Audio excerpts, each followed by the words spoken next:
What did you guys think of the image of the eye thematically reoccurring throughout the whole book? Ooh. I thought it was kind of weird, I, and I didn't really understand it. for me, I understood it as it's the personification of God's always watching you. Hmm.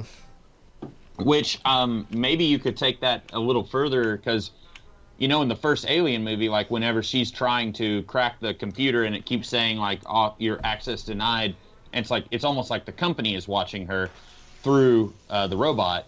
And so, like here, the company has an agent in the form of Dean, and like Ian said, every Alien story has a robot in it, and they're always watching. So, like, and he at the end he kind of says like, "There's something worse than Satan. It's the company."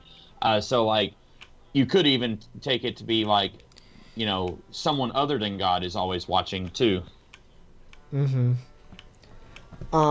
That's a good point. I really like the significance of the eye in the dream sequence, where it's like it's the captain's eye, but it's also the planet, and that kind of comes back when we see Dean's eye toward the end, when it's just on the ground.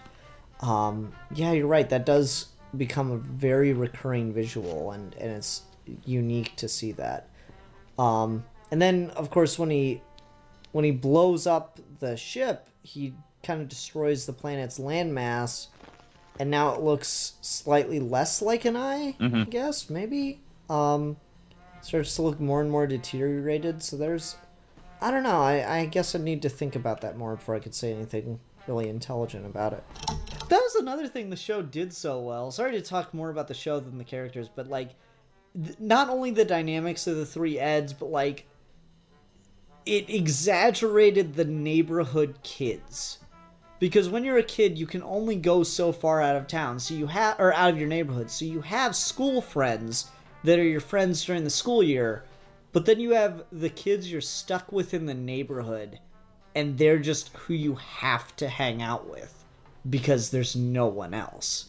You're not allowed to leave the neighborhood, or you're not allowed to go too far out of the neighborhood. And so to have these just exaggerated versions of the different neighborhood kids, like the kid who's just constantly doing school or work around the house because his parents just don't want him out of the house while they're at work, and the kids that are just always out on the cul-de-sac shooting basketball or something.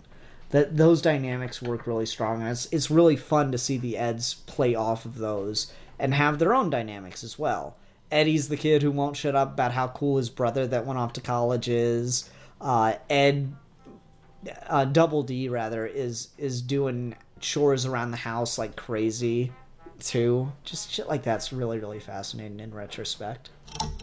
Yeah, not only is this a really high quality Jurassic Park fan film, it's the best quality Jurassic Park fan film to my knowledge.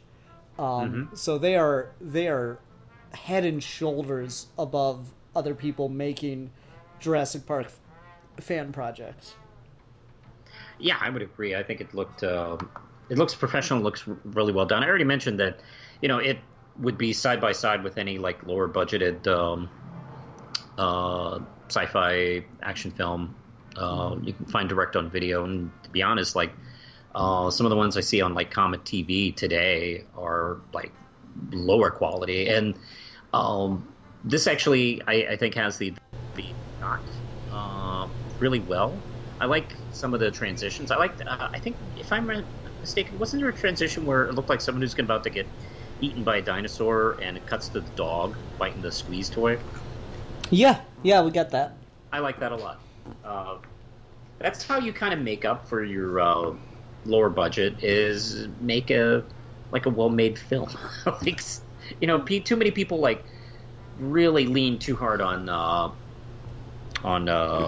high-end special effects, and they put a piece of shit out there.